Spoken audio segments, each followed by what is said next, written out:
یہ زمین ظلم اور زیادتی سے بھر چکی ہے اور یہ امام المہدی کے ظہور کا عین وقت ہے۔ یہ جو حالات بن رہے ہیں، نبی اکرم صلی اللہ علیہ وسلم کی حدیث کو دیکھیں تو لگتا یوں ہے کہ اب کی بات ہے یا 10 سال کی یا 5 سال کی، کب ہوگا کب نہیں ہوگا، حالات امام مہدی کے بن رہے ہیں۔ اور امام المہدی ان آنکھوں سے نظر نہیں آئیں گے، ان آنکھوں سے نظر آئیں گے۔ اور غالباً حضرت مہدی ان کی ولادت ہو چکی ہے۔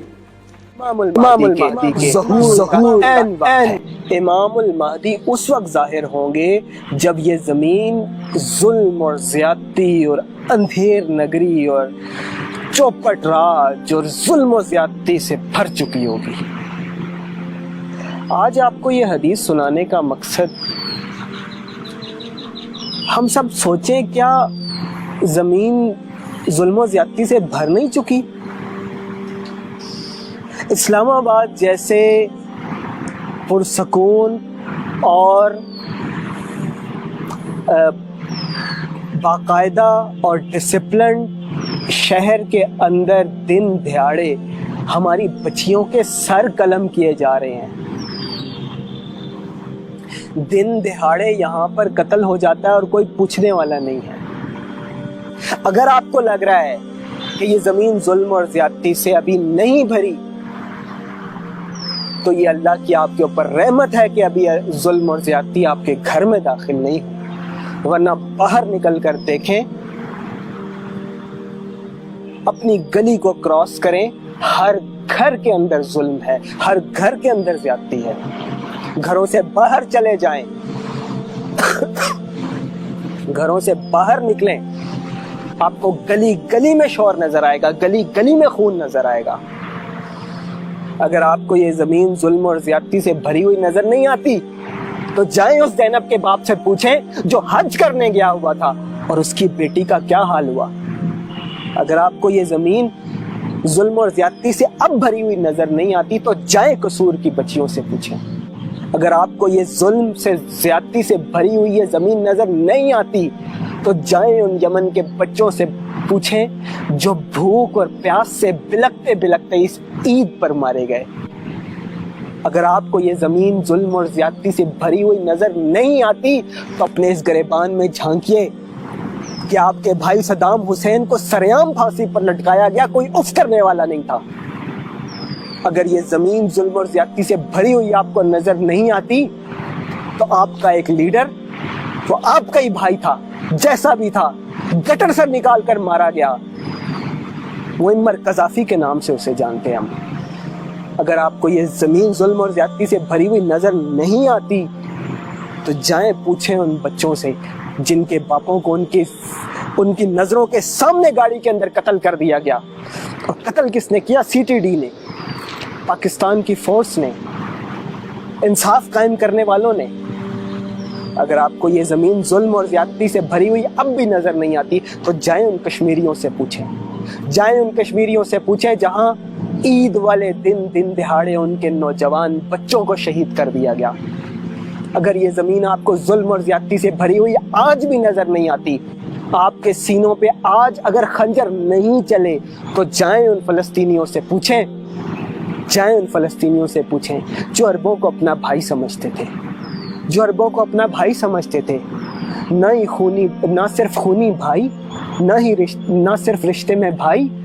بلکہ دینی بھائی بھی سمجھتے تھے، بلکہ خطے اور قطعے کی ریلیشن شپ بھی موجود تھی اور ہزاروں سال پرانی ہسٹری بھی موجود تھی، لیکن اپنے ہی بھائیوں نے ان کے اپنے ہی سینوں میں خنجر گھونپ دیے اور جا کے اسرائیل کے ساتھ پیکٹ کر لیے، بجائے اس کے کہ وہ مسجد اقصیٰ جو کبھی مسلمانوں کا قبلہ اول ہوا کرتا تھا، اس کی حفاظت کرنے کے بجائے، اس کو چھڑانے کے بجائے، اس کے لیے کوشش کرنے کے بجائے جا کر اسرائیل کے ساتھ پیکٹ کر لیا۔ اگر آپ کو یہ زمین اب بھی ظلم اور زیادتی سے بھری ہوئی نظر نہیں آتی تو اپنا ٹیکس کا نظام دیکھیں، اپنا کرنسی نوٹس دیکھیں جو آپ کے بینکوں سے آپ کو پتہ بھی نہیں چلتا، آپ سو رہے ہوتے ہیں اور آپ کے پیسے لوٹ کر لے جاتے ہیں۔ اگر آپ کو یہ زمین اب بھی ظلم اور زیادتی سے بھری ہوئی نظر نہیں آتی تو جائیں اپنا ایجوکیشن سسٹم دیکھیں، جو آپ کے بچوں کو آپ کی گودوں سے چھین کر مغرب کے گود میں ڈال رہے ہیں. اگر آپ کو یہ زمین آج بھی ظلم و زیادتی سے بھری ہوئی نظر نہیں آتی تو جائیں اپنی ہمسائے میں رہنے والی اس بہن سے پوچھیں جس کا آپ نے خود حصہ نہیں دیا آج تک. اگر آپ کو یہ ظلم اور زیادتی سے بھری ہوئی زمین نظر نہیں آتی تو واللہ اللہ ہمارے دلوں کے اوپر سے کفل ہٹائے, اللہ ہمارے دلوں کے اوپر سے پردوں کو ہٹائے. یا اللہ ہمارے دلوں کو کھول دے, یا اللہ ہمیں یہ زمین کے اوپر پھیلا ہوا ظلم نظر آ جائے اس سے پہلے کہ یہ ظلم ہمارے گھروں تک پہنچے. اور یاد رکھیے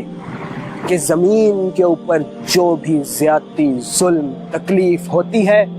وہ سب کے سب انسانوں کے ہاتھوں کی کمائی ہوتی ہے. اللہ تعالیٰ نے قرآن میں فرما دیا ہے وَمَا أَصَابَكُم بِمُصِيبَةٍ فَبِمَا كَسَبَتْ أَيْدِيكُمْ, کہ تمہارے اوپر جو بھی مصیبت, پریشانی, مشکل آتی ہے وہ تمہارے اپنے ہاتھوں کی کمائی ہے, تمہارے اپنے ہاتھوں کی کمائی ہے. اور یاد رکھیے کہ جب اللہ کا عذاب, اللہ کی طرف سے کوئی پریشانی, تکلیف آتی ہے تو وہ صرف ان لوگوں کے اوپر نہیں آتی جو ظلم کرتے ہیں, وہ ہر ایک کو پھر لپیٹ میں لے لیتی ہے. اللہ تعالیٰ بیان کر رہا ہے قرآن میں وَاتَّقُوا فِتْنَةً لَا تُصِيبَنَّ الَّذِينَ ظَلَمُوا مِنْكُمْ خَاصَّةً, کہ اس فتنے سے ڈرو, اس عذاب سے ڈرو اللہ کے, کہ جو صرف پھر تم میں سے ان لوگوں پر نہیں آئے گا کہ جنہوں نے ظلم کیا ہے, وہ سب آئے گا. پھر کیا کریں؟ اٹھیں, آنکھیں کھولیں, ایک دوسرے کو جگائیں, آس پاس ہونے والے ظلم کو روکیں, اور سب سے پہلے اس چیز کو ریئلائز کریں کہ یہ زمین ظلم اور زیادتی سے بھر چکی ہے اور یہ امام المہدی کے ظہور کا عین وقت ہے. اور امام المہدی ان آنکھوں سے نظر نہیں آئیں گے, ان آنکھوں سے نظر آئیں گے, اور یہ آنکھیں اللہ سے مانگیے. میں نہیں کہتا کہ مجھے آنکھیں مل گئی ہیں وہ, لیکن اللہ سے دعا کریں اللہ تعالیٰ ہم سب کو وہ توفیق عطا فرمائے, ہم سب کو امام المہدی کو پہچاننے اور ان کو ڈھونڈنے اور ان کا ہراول دستہ بن کر ان کی بات پھیلانے کی توفیق عطا فرمائے. جزاک اللہ خیر.